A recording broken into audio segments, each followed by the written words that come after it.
thank you for joining us yet again for another edition of Momentum. This is the 9th edition, and we must say thank you so much for making Momentum a possibility. Of course, on Momentum, it's all about men, and we talk about men empowerment, how we can develop ourselves. And so on this evening's program, we're talking about effectively starting and managing a business. And joining us on the program is a good friend of mine. His name is Martin Massiah. And I'll tell you a little bit about Martin in just a short while. But before I do, let me just say once again, thank you so much for being part of this program and making it possible. From the bottom of my heart, I cannot say thank you enough. All right, and to Martin, our special guest this evening, let me tell you a little bit about him. He is a business development consultant with almost 7 years of global leadership experience based in Guyana. He has a comprehensive skill set ranging from artificial intelligence content creation, marketing strategy, web development, video production, and animation production. Now, the first time I met Martin was in the studio of 98.1, where I was employed formally.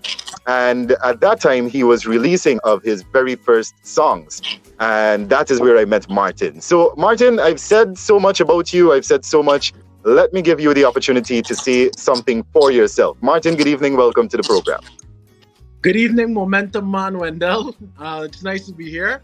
And I forgot that that's how we met in the beginning. But I think it's this program is something that is timely. And I am hoping that it helps as many Guyanese people, as many entrepreneurs out there as possible, especially for those persons who are now contemplating, should I start something or not? Yeah. And of course, Martin, before we get into all our big discussion about starting and managing a business and so on, right? I'd like for you to tell our listeners a little bit about your music, because I did introduce you as, launching your single when you first started, when we first met, as a matter of fact. Right. And I believe that one, how did it go? Don't tell no lie. I can't remember. Could you remind me of the name of the song, Martin? I guess that one wasn't it. No worries, bro. But definitely, you want me to talk about music. So since starting... Oh, yeah. You, you're right. I forgot that one. That was one of the Yes, first You ones, was the name of the song. You, Right. You confused me with your singing voice. I'm not as amazing a singer as you are, So anyway,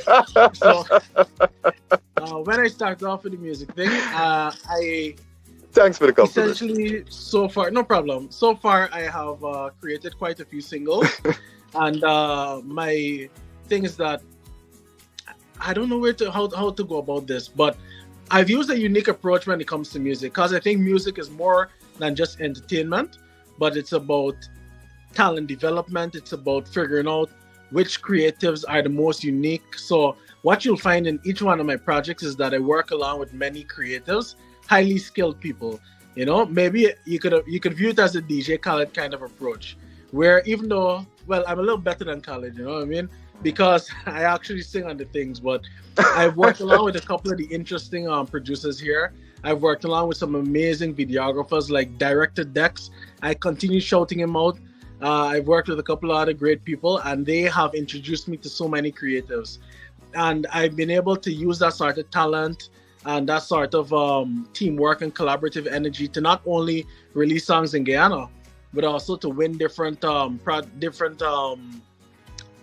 competitions, not only locally but internationally too. For example, I'm also a Caribbean Creative Awardee, and I also was the Guyanese. I think I might have been the first one to win. There was a business of music competition where I pitched a unique strategy recently. About a year ago, and I was the one that won for that program. That was another CDB funded program with the music, because what many creators don't know is that right now, music and culture is no longer just about the fun and the entertainment. It's about how do we introduce ourselves to the world as creatives. So my style I chose is Afrobeats, because I'm not I know I can't do a proper reggae thing. I'm not jump around soca guy. But when I started, this was before Burna Boy with his last, and I decided to go along the track of Afrobeats. And you can still find my content online. And hopefully before the end of this year, you'll be seeing an interesting approach that I'll be introducing to the Guyanese audience when it comes to exporting music. So I'll give you that little teaser so far. So it's not just about entertainment with the music. To me, I use the music to network, to figure out where the skilled artists are. Like I could tell you right now, if you want amazing dancers, go to Linden. You know, Linden has a great, vibrant body of dancers. You know, if I want you to, if somebody like someone called me recently that's going up for the Soca Monarch, and I gave him a contact for an up and coming videographer, you know, Shamal Khan, and he does some amazing work on his end. You know, so I think that look at it as more than just vibes. It's a platform to influence the nation and influence the world. So that's my vibe. All right. I like that, Martin. And I can tell that you're passionate about what you're doing because, you just flowed with the information there. So I can tell that you're very passionate about what you're doing. Before we get into our discussion, because that's what persons are here for. They want to know how to effectively start and manage a business, right? So before we get into discussing a little bit more about that, tell persons where they can find your music, because after hearing all the great information you've just dished out, I'm pretty sure persons may want to go and look for Martin Massiah and listen to what you have to offer. So please tell us, Martin, where can we find your music? Go on YouTube, type in Martin Massiah, and you could follow my page there. You could also go on Spotify and check out my content there. It's going to be either under Martin Massiah or under MA, but it's easier to find if you search under Martin Massiah. So yeah. And again, that's also going to be changing by the end of this year too. So definitely keep your eyes open. All right. So thank you very much for that. Ensure you go search for Martin Massiah on YouTube. Find his music, find his content, learn more about him. I'm telling you, this young man is a vibrant young man. And you heard him use the word vibe, right? And he explained himself regarding it. So ensure that you check him out and research him a little bit more. He just spoke about networking as well.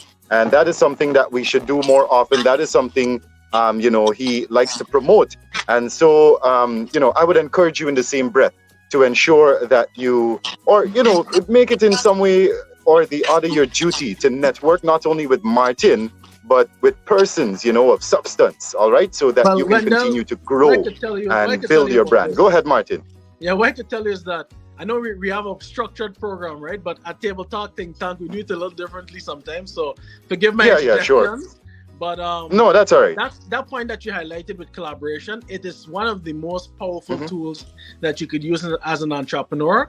But the challenge that we have in Guyana is it's more than just saying let's work together. It's about figuring out how to implement processes and systems that ensure that your relationships that you build are profitable, that they are healthy, and they're productive, So definitely collaboration is one of the powerful tools, but it's more about how you're able to build those relationships and maintain those relationships than just saying, let me link up with everybody. And trust me, every entrepreneur that has been in business for more than a year, more than 5 years, they'll tell you the same thing.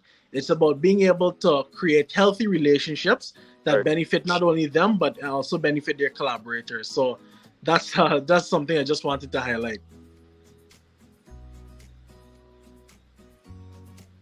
All right. Thank you very much for that, Martin. Now,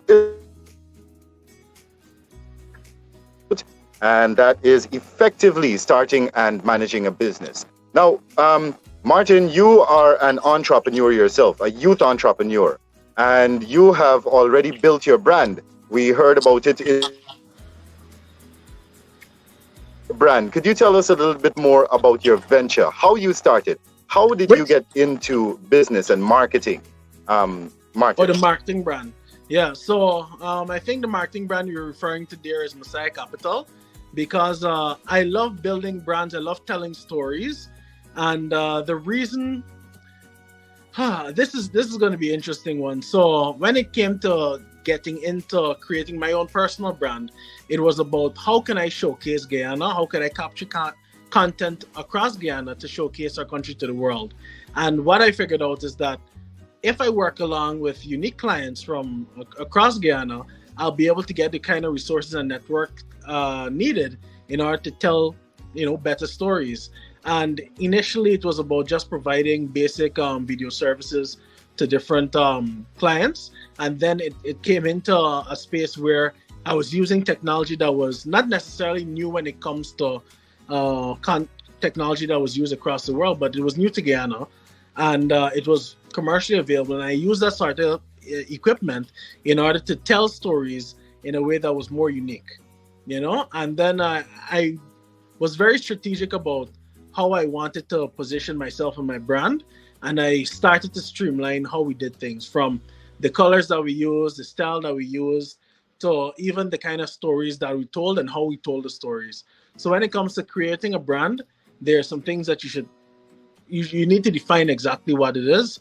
So when people see it, they could clearly identify, yeah, this is you, or no, this is not their content, this is them. And over the years, I've grown it and I've expanded into some other areas. For example, one of the first areas I kind of branched off into was animation, and that was because there was a unique opportunity in the market that I identified, and I thought, you know what, maybe if I could figure out how to give these people what they want, I could start to establish a name within the industry. And there were also stories that I wanted to tell that could not be easily told using the traditional form. So definitely I figured out a way how to get that done. And each and every step of the way, I focused on building and expanding my portfolio so that it wasn't just about creating or doing more work. It was about how can I fill out my portfolio so that someone looking for a marketer would understand that this is not just about creating videos, but it's about creating content across different mediums, through different mediums, and also across different platforms, And even one of my favorite brands that I was able to create was a Table Talk Think Tank, which is a podcast program. And what was interesting about that is that every single aspect was curated and designed specifically for Table Talk Think Tank. So just be very specific and deliberate about your brand when you're building it. And it's going to take a while to catch on, maybe. And you just need to stick to that identity. All right. So tell us, Martin, how did you get into business? So I got into business when I was just into high school, went to Queen's College. I went to Queen's College, and I wanted to get a laptop, and I didn't even have a cell phone at that point in time. I asked my dad, could I get a laptop? And he was like, no. And I kept on asking, and then he finally said, you know what, raise 20. I can't remember how much the amount was, but he said raise 20-something thousand, I believe. And I said, Dad, I'm a child. How am I going to raise this money? And he was, so essentially I thought about it for a while. And then I asked my mother to teach me how to make tamarind ball. And within the space of 3 months, I was selling tamarind ball, pick a mango, nuts, roasted nuts. I even was able to hire 3 or 4 persons to make these things because I was only selling one day a week at church after church was done. And within, I think it was 3 months, I was able to buy the laptop, give him the money to buy the laptop for me. And I think that's where the itch kind of started. And then the next step was where I started to deal with like logistics. So I used to deal with shipping. So persons would come to me, and I kind of cordoned off a market I was interested in, like cell phones and tablets. This is back when Nokia was still alive. Like Nokia was still commonplace. And what I did was I worked out with a friend, and we started to just take people's orders, find the right products to them. And we built an amazing website. I was so upset about it because it took us a year to build the perfect website. Features that are now in Amazon, we had included back then.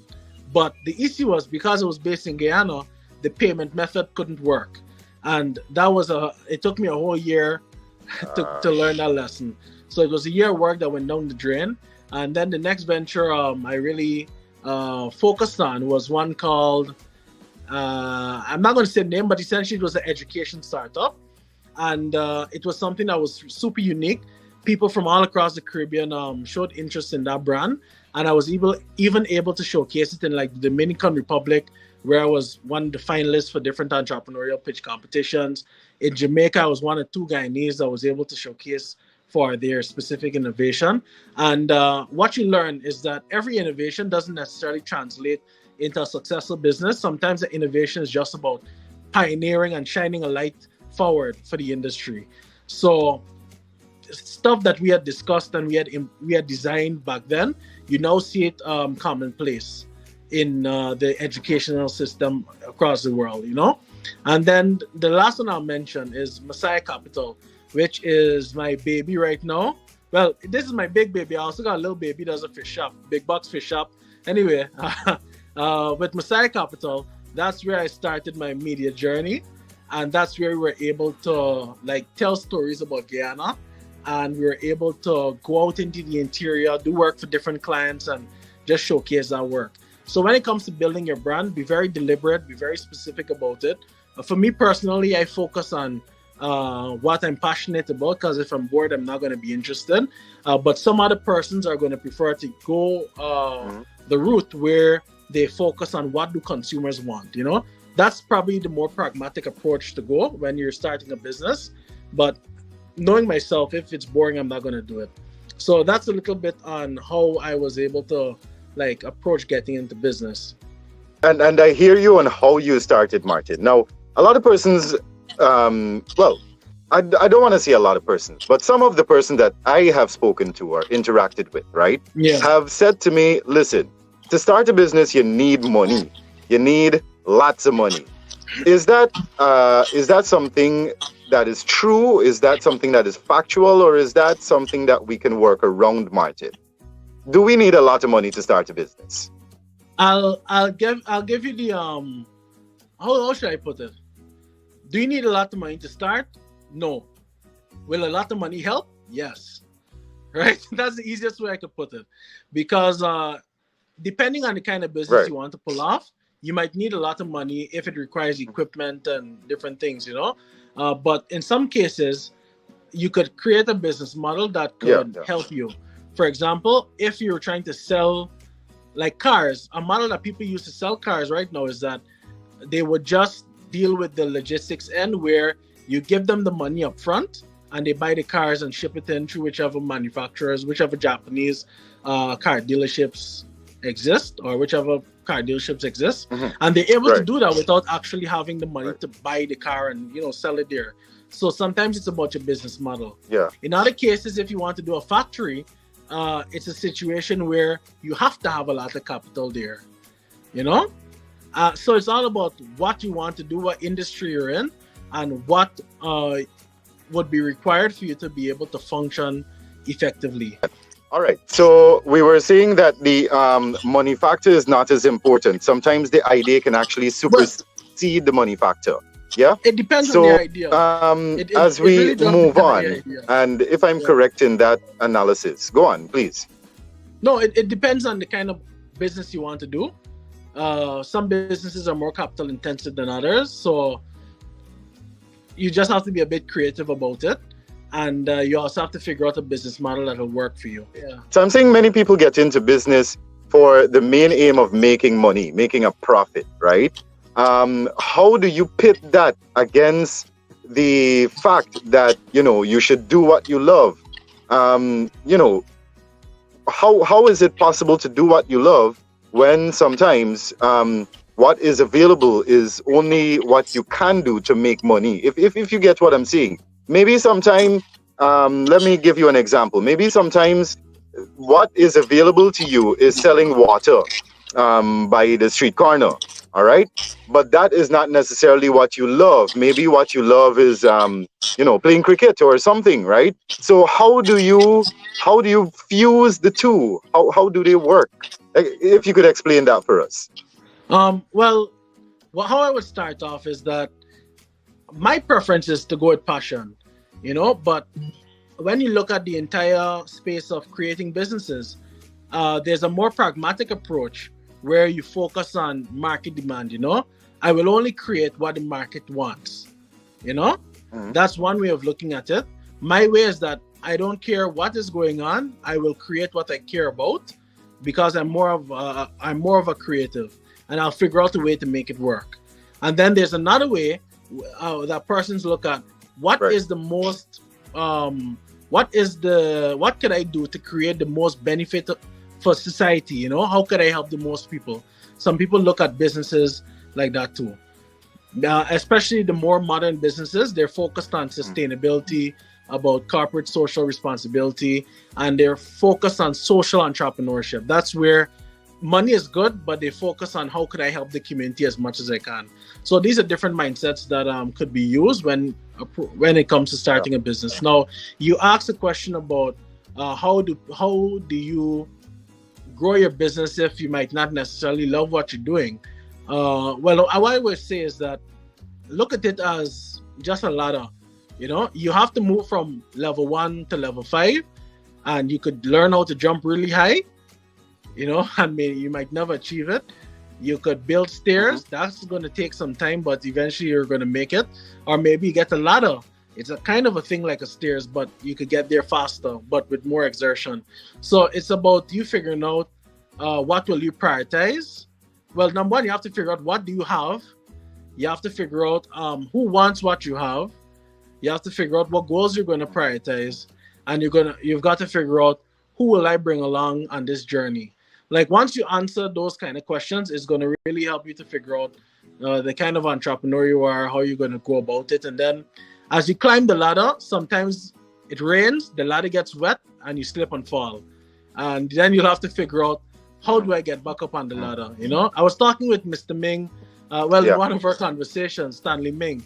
And essentially, one of the things he said is if you really want to build something that's special, build a business that makes sense, get together with 3 to 5 other persons that you trust, persons that you can have a productive relationship with, and focus on the long term. Yeah. But work together. So teamwork is one of the things that's going to help you to live and exist. And not toxic collaboration, but productive collaboration, you know? So not because it's your friend alone means it's going to work. You have to find persons that share the vision and persons that have a temperament that kind of complement each other, you know? So you'll be able to get the job done. Yeah. But nothing wrong with selling water. What I would tell you is that some of the persons in Guyana that sell water, they use some of their other skills of persuasion. And you could imagine that if these persons were given the mic, maybe those are the talents that they're exhibiting, you know, when it comes to persuading you. Yeah. That could be used in maybe something like a stand-up comedy, or it could be used to sell a higher value product, maybe like an insurance plan, you know? So sometimes as you create businesses, you realize, hey, I have a skill set that could be copy and pasted into a different industry that could help me to be more successful. So just have an open mind and think about how best you could grow and develop. Right. And, I didn't mean that, just to clarify, right? I didn't really mean that in no derogatory way, right? I was just making the point that sometimes it's not necessarily what you like doing, you know? There may be persons who like selling water on the street corner. Give me, a big umbrella that can shade me all day. I'll sell water in the street corners, you know, just not in the sun. You know what I mean? When you look at the profit margin that people dealing with, it might seem as if but it's a beautiful profit margin. So don't worry about it. They're happy. And tell them when they'll send you. Honestly, I was looking at it myself the other day, you know, Martin. And in some cases, I gotta find one that is not so populated. I have to answer those questions you outlined. Who is going to buy my product? Who is going to come along with me on this journey, you know? So once I answer those questions, I think I might figure it out, yeah?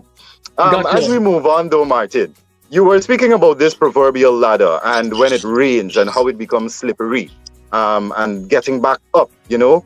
Now, in that regard, no one really intends for their business to become stagnated. Once you've started this business and it is going, you know, it is operating from day to day, you know, you're seeing progress. But then, for some reason, customers stop coming, or maybe, you know, business has reduced, or it just doesn't grow anymore. It doesn't move from point A to point B anymore, if you get what I'm saying. So Yeah, stagnation, yeah, yeah. it's just there, functioning. So how do persons avoid getting into this? I want to call it stagnation. How do persons avoid stagnation, Martin? Well, Have you ever experienced that before, by the way, in your journey? every entrepreneur experiences stagnation at different stages. Even everybody, you don't have to be an entrepreneur, Mhm. And what I would even say when it comes to business, sometimes when that ladder gets wet, you fall down and you die. But as a Christian, I believe in the resurrection. So sometimes you're able to come back with something that's different, and come back with something that's better. All You might right. get a jetpack on your back. So it's about Yeah. when it comes to stagnation, it's about understanding that stagnation could be caused by internal forces or external forces. Maybe it's something that you do operationally that's different, that customers don't really like. Sometimes on your path to creating your business, you made shortcuts that are now telling on you. Sometimes like you give customers attitude and you didn't value them. So as you grow, you realize, oh shoots, less and less of them are repetitive customers. They're not buying as frequently as you'd want to buy because they don't like your attitude. So that could be one thing. Mhm. And then there are external Right, forces right. that you can't control. If persons are fired, if you're operating in a space where persons just lose their jobs, they don't have an opportunity they don't have the resources to spend on the products that you might have. So that could also be the Mhm. case. So stagnation, number one, it's not always your fault. Number two, there's most likely a way out. Number three, you have to let go and understand that you have to do as much as you can do to give your business the best opportunity to grow. But at the end of the day, there's no guarantee, and that's something that you'll find with many entrepreneurs. They have a high tolerance for risk, because for you to leave a job, well, not all entrepreneurs leave their job, but for those who decide YOLO, this is my one chance, this is my one shot, do not miss a chance to blow. Once you hit that zone, and then your business Yeah. flops or Yeah. you experience a dry spell, you realize that this might not be it. But the entrepreneurs that are able to bounce back, they're the entrepreneurs that are able to realize that, maybe if I continue pushing, I might make it back to the top. Maybe if I reach out for other resources, I call for help. I call up the old auntie that might be living in England and say, Auntie, I'm your favorite nephew. Send something for me now. Sometimes that's the case. Sometimes, Yeah. Yeah. well, Yeah. you learn in Yeah. entrepreneurship, the persons that are going to help you are either going to be family or fools. So sometimes you have to find some people, tell them interesting stories, but always be honest and be somebody of integrity, And that is also going to help you along the way, because they'll realize that you're trying your best, you're as transparent as possible, and they're willing to take that risk with you. Yeah. So with stagnation, you need to figure out, if it's internal, if the source of that stagnation is internal, you're not spending enough money on marketing, you've done something to interfere with that customer relationship, or is it external, something where people are losing their jobs or people's tastes are changing out there, so it's nothing that you can really control. And then it's about figuring out how you could The pivot. economy. Is it the case where you just need to stay focused and tie down everything and keep pushing, or is it a space for you to pivot and go into another area? For example, if you're used to selling this is happening now, where you're used to selling soft drinks, you might realize people don't want as much sugary drinks now. So what you do is you sell club soda or sparkling water, which is the same soft drink but without the sugars. So that's an example of a pivot, because you're using the same everything, it's just targeting a different audience. So yeah, stagnation, don't be afraid of it. It happens.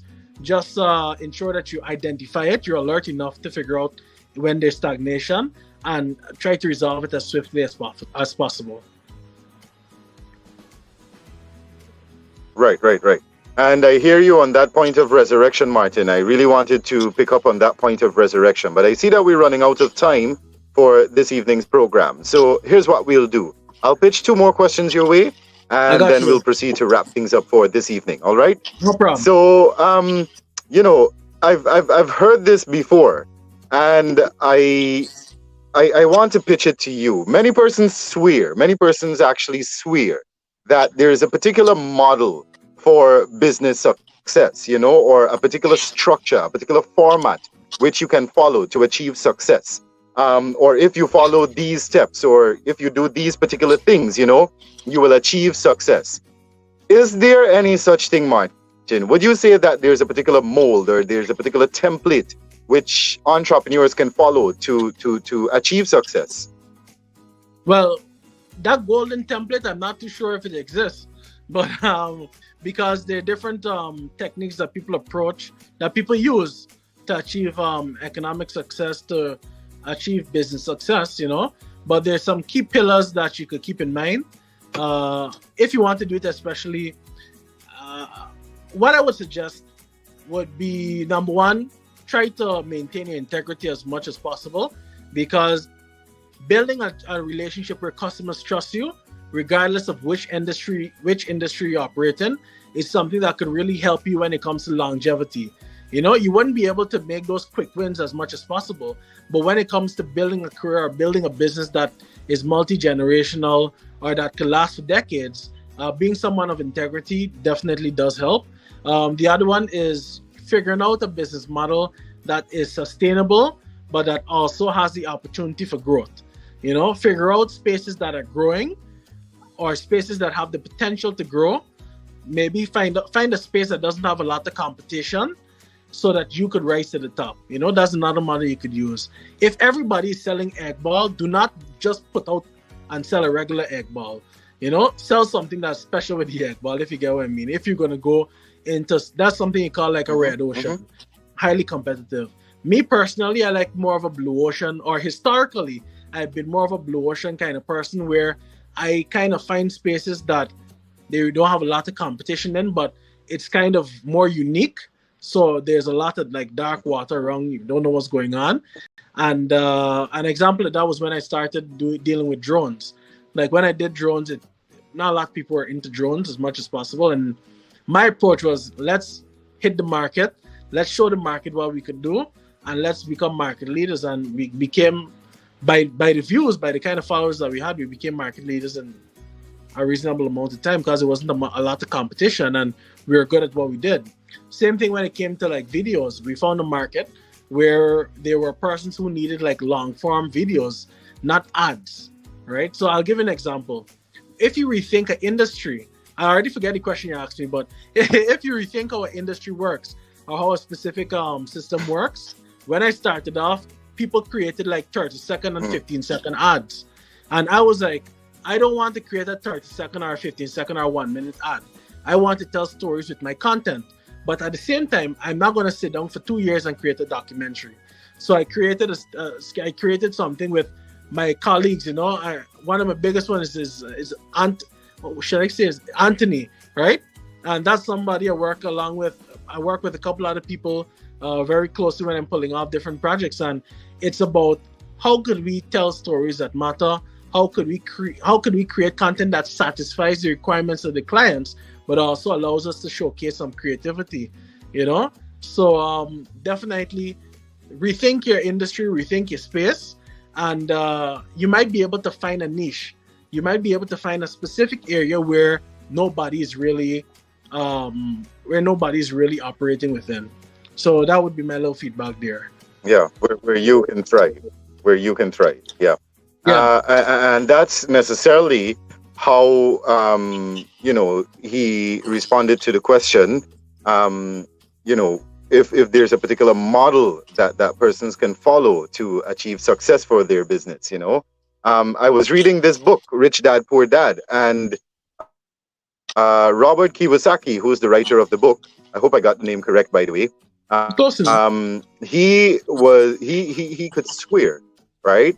That he could swear that there is no particular model to achieve success. Rather, what he says is in the book is that success is achieved on an individual basis, because your idea of success may vary from mine. It may differ from mine, and so while you may achieve success in one way, it may be in another way for me. So That's just me Yeah. contributing. You don't necessarily have to be the best in order to be super successful.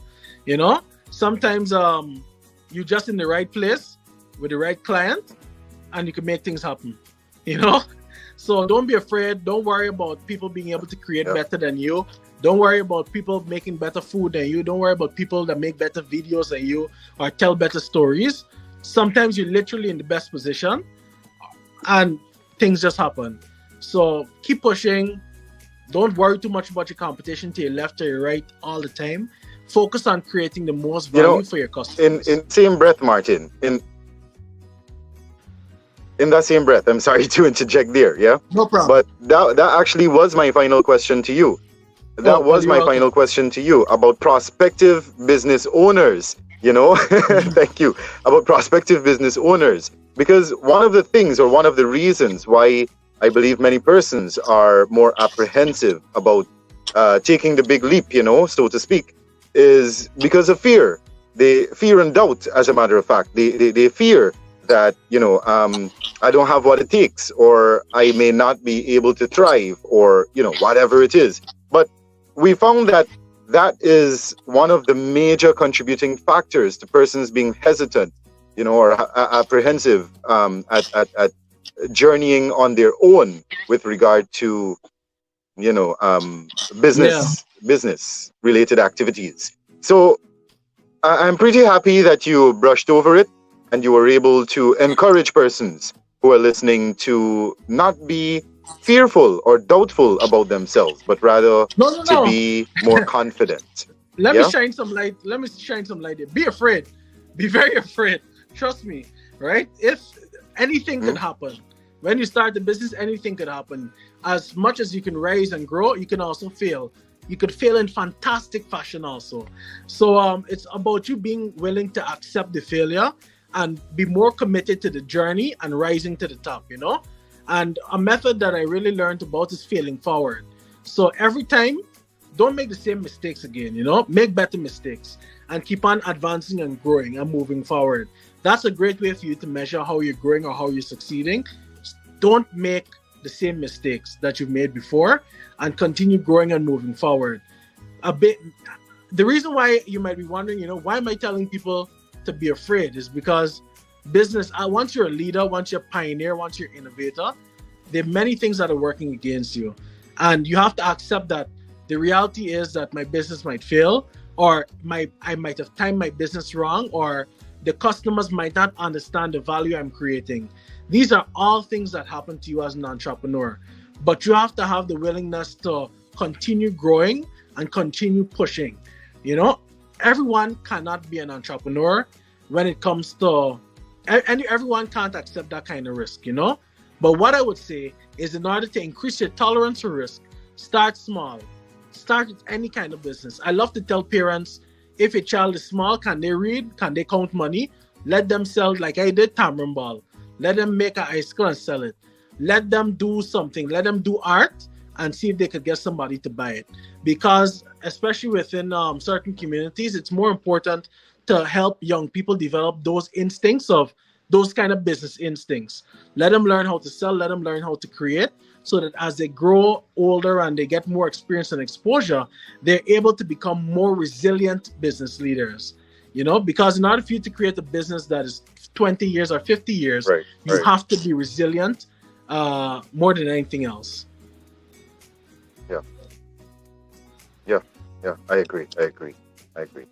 All right, so Martin, that has concluded our line of questions, but I tell you what, we had more questions to come because we still wanted to ask you about a business plan. We wanted to ask you about registering your business. We wanted to ask you, about competitiveness, rising above our competitors and all these things. But unfortunately, the time has eluded us. And so this is where we have to bring the curtain down on today's program. As we do so, Martin, could we ask you for your closing remarks? Well, Wendell, Momentum Man, it was a pleasure to be on the program. And I hope that something that I said resonated with the audience members. And if it's anything, I want you to either start a business, start something, even if it's small, minimal risks. Just start something. if there's a young person that you're, maybe it's your son, your daughter, your niece, your neighbor, something like that, encourage them to start a business. It could be as small as making jewelry, or even selling water, like you mentioned, or in my case, selling tamarind ball. It could be as simple as that, or providing a service in exchange for money. For example, I know many young women would do hair, because they figure out they're good at doing braids. Just do something, and start to develop that sort of instinct, so that as you grow and you explore and you figure out how different things work and all of that, that you have something, or you've mentally prepared yourself to position yourself to create a business, and that would be my one thing. Just start. It doesn't have to be big, it doesn't have to be massive. Just start and figure out what works for you and what doesn't work for you. And you never know, you could become the next big company, So that's my 2 cents. All right. Well, Martin, I want to say thank you so very much for being part of this evening's program. It was an absolute pleasure having this discussion with you. And we look forward to having more discussions with you as you continue to roll out your projects and, your initiatives, as you continue to build your brand and, your market and so on. All right. So, Martin, once again, thank you very much, and we wish you all the best, every bit of success in your ventures. Thank you. Later, Wendell. So that has brought us to the end of today's program. Thank you very much for joining us. It was an absolute pleasure having you here with us as we touched on the topic, effectively starting and managing a business. Of course, there's more to come on this subject, and we hope that you will continue to join us as we bring the spotlight on effectively starting and managing a business. Once again, thank you. Have a great rest of your day. Until we meet again. Wendell Badri here saying so long. Bye-bye. Take care.